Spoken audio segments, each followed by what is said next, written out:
अच्छा human resource, अच्छे वकील भी करवाएंगे। अगर उसको जद्दोजहद करनी पड़ेगी तो नहीं आएगा। कुछ अगर सुविधाएं रही, व्यवस्थाएं रही तो आएगा। अब गुजरात में एक छोटा सा प्रयोग किया, हमने तालुका बार तक ई लाइब्रेरी की व्यवस्था कर दी। इसके कारण जो जूनियर वकील है उसको चीजें चाहिए तो बेचारा आराम से रेफरेंस मटेरियल कलेक्ट कर लेता है और उसकी गाड़ी चल जाती है। पैसे कम हो तो भी उसका बोझ बनता नहीं है।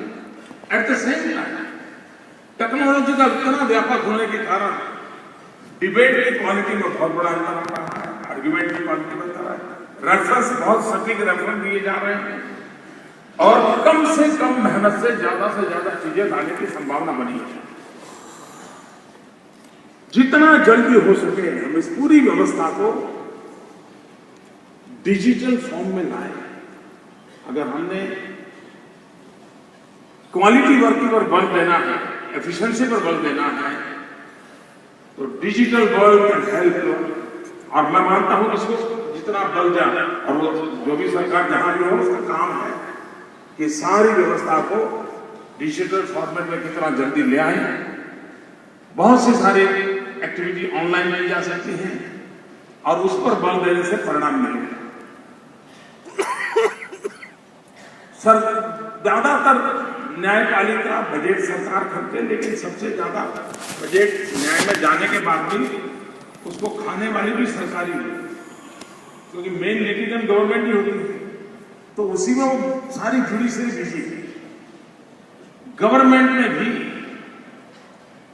जितना ज्यादा पॉलिसी आधारित निर्णय होते हुए अगर स्टेट पॉलिसी ड्रिवन है तो लिटिगेशन की संभावना बहुत कम हो जाती है, क्योंकि डिस्क्रिमिनेशन का पावर ही बेहतर नहीं है और तब जाकर के न्याय और अन्याय की भाषा का प्रश्न नहीं उठता।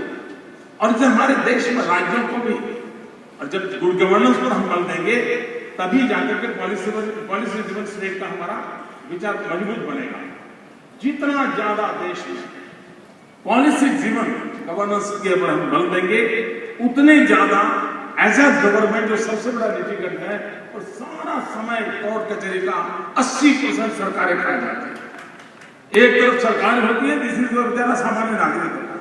ये जितना ज्यादा सरकारें ठीक करें बोझ कम होगा, क्वालिटी जस्टिस की संभावना बढ़ेगी। दूसरा विषय है, आज न्याय में जितनी ताकत वकील की है, जितनी ताकत धाराओं की है, आर्ग्यूमेंट की है, उतनी ही ताकत टेक्नोलॉजी ने जगह दी।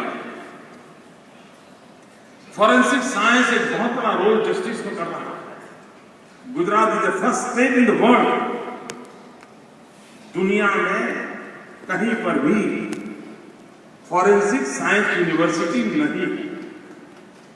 यूनिवर्सिटी में एकाध स्थान चलता है और आने वाले दिनों में देखिए लीगल प्रोफेशन का फॉरेंसिक साइंस से बहुत बड़ा नाता जुड़ने वाला। उसमें भी ये जो साइबर क्राइम की दुनिया खड़ी हुई है, फाइनेंशियल संबंधित गुनाहगारी ज्यादा बढ़ती चली जा रही है। ऐसी स्थिति में टेक्नोलॉजी बहुत बड़ा रोल प्ले करने वाली है। हमारे लिए अच्छी बात है कि गुजरात हाईकोर्ट में भी फॉरेंसिक साइंस में जजेस आते हैं, वहां पर उनके कोर्सेज होते हैं, लॉयर्स आते हैं, गवर्नमेंट ऑफिशियल्स आते हैं और उसके कारण एक अच्छा एक हार्मनी पैदा हुई है और जिसका हमें लाभ मिला है। आने वाले दिनों में पूरे देश में हम इस सिस्टम को स्ट्रेंथन करने के लिए हम क्या कर सकते हैं, उस पर अगर हम बल देते हैं तो बहुत लाभ है। एक और पहलू जो मैं ज्यादा समय नहीं दूंगा क्योंकि काफी समय हो गया है। हमारे यहां क्या हुआ है कि कानून है, संविधान है, वकील है, कोर्ट है और वही एक दुनिया चलती है। एक समाज के रूप में, एक पूरी व्यवस्था के रूप में इस ओर देखने के लिए आज हमारे यहां पर मैकेनिज्म नहीं है। समय की मांग है कि हमारी यूनिवर्सिटी और उसमें भी सोशल साइंटिस्ट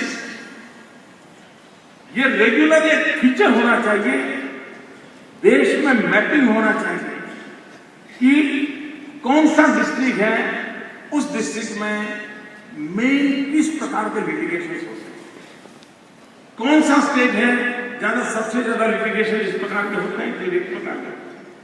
ये मैपिंग होने की जरूरत है। सोशल साइंटिस्टों के द्वारा हर ब्लॉक का रिसर्च होना चाहिए कि गत वर्ष 2000 केस आए, फैमिली डिस्प्यूट के कितने आए, क्रिमिनल वर्क के कितने हैं, उससे पता चलेगा कि हाँ धीरे धीरे क्रिमिनल एक्टिविटी बढ़ रही है। तो गवर्नमेंट को इंस्ट्रक्शन जानी चाहिए, देखिए भाई इस क्षेत्र में बढ़ रहा है, you have to take care, अपने आप ठीक होगा। फैमिली डिस्प्यूट बढ़ रहा है, कभी कभी एक अवसर यहाँ ऐसा है कि जिसके कारण पूरा तबाह करके रख दिया है। अगर हम क्या करते हैं, हर चीज न्याय के तराजू से तोलते हैं। हमें लगता है कि जितनी चीजें न्याय के दरवाजे पर जाती हैं उनका भी एनालिसिस होना चाहिए। समाज जीवन में क्या कमी आई है, किसी एक विशेष विस्तार में क्या बदलाव आया है। कहीं पर बहुत पैसे आए तो पैसे आए, उसके कारण नए नए प्रकार के लिटिगेशन आए हैं क्या। कहीं पर रियल एस्टेट प्रॉपर्टी का दाम बढ़ रहे हैं इसलिए जमीन के केसेस बढ़ रहे हैं क्या। कहीं न कहीं इन चीजों का लिंक ये सरकार का काम है, ये न्याय व्यवस्था का काम है कि हमारी यूनिवर्सिटीज को जोड़ करके, हमारे सोशल साइंटिस्टों को जोड़ करके हम रेगुलरली, और ये रेगुलर हो रहा है, अगर रेगुलर होता है और क्यों ना सारे केसेस का ऑनलाइन एनालिसिस क्यों ना, एक बहुत बड़ा बदलाव। और तब जाकर के काउंसिलिंग की परफेक्ट सिस्टम डेवलप हो सकता है। तब जाकर के हम कह सकते हैं ये 6 डिस्ट्रिक्ट ऐसे हैं कि जहां पर ज्यादा से ज्यादा फाइनेंशियल मैटर के झगड़े आते हैं, तो वहां के जो लीगल प्रोफेशन के लोग हैं उनको भी स्पेशली इसलिए तैयार किया जाए, स्पेशल कोर्सेज किए जाए, ह्यूमन रिसोर्स डेवलपमेंट की व्यवस्था हो, तो वो एक बहुत ही अच्छे सटीक तरीके से उन 6 डिस्ट्रिक्ट के जो केसेस हैं उसको हैंडल किया जा सकता। यानी हम लोगों को इन सारी लोग, और ये हमारे देश में दुर्भाग्य से नहीं हुआ। हम लोग सोचते हैं जो मर रहा है वो जाएगा, न्याय लाएगा तो लाएगा, वकील अच्छा मिल गया तो ठीक है, नहीं मिल गया तो उसका नती। ये व्यवस्था नहीं चल सकती है, इसको कहीं न कहीं नए रूप में हमें लाना होगा। और मेरा भरोसा है कि लाया जा सकता है। हम इन चीजों को बदलाव ला सकते हैं और उसको अगर हम लाते हैं तो बहुत बड़ी सेवा हो सकती है। एक विषय हमारी जब चीफ जस्टिस के साथ चीफ मिनिस्टर और हाईकोर्ट की लास्ट मीटिंग हुई तब मैंने एक सुझाव दिया कि हम चाहते हैं कि लोगों का यानी नागरिकों का भी कानूनी दृष्टि से प्रशिक्षण होना बहुत जरूरी है, लेकिन सामान्य व्यक्ति उन विषयों में रुचि नहीं लेता। जब तक आपको डायबिटीज नहीं होता है तब तक डायबिटीज संबंधित विषयों पर आप रुचि लेते ही नहीं। कहीं बात हो रही तो आप किसी और काम में होते सुनते भी नहीं, क्योंकि अब तक वो लेने देना नहीं। और इसलिए हम चाहें कि लीगल संबंधित लोगों को एजुकेट करने की कुछ व्यवस्थाएं हो।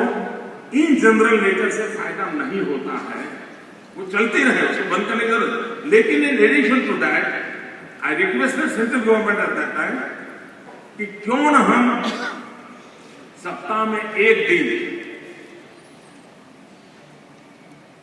टीवी पर एक केस स्टडी को पब्लिक करें। ये केस क्या था, कैसे कैसे प्रोसेस हुआ, कैसे कैसे आर्गुमेंट हुई, किस प्रकार के एविडेंस आए और उसमें से आखिर जजमेंट क्या आया। सामान्य व्यक्ति को या तो समझ आया जाए, ऐसा नहीं करना चाहिए।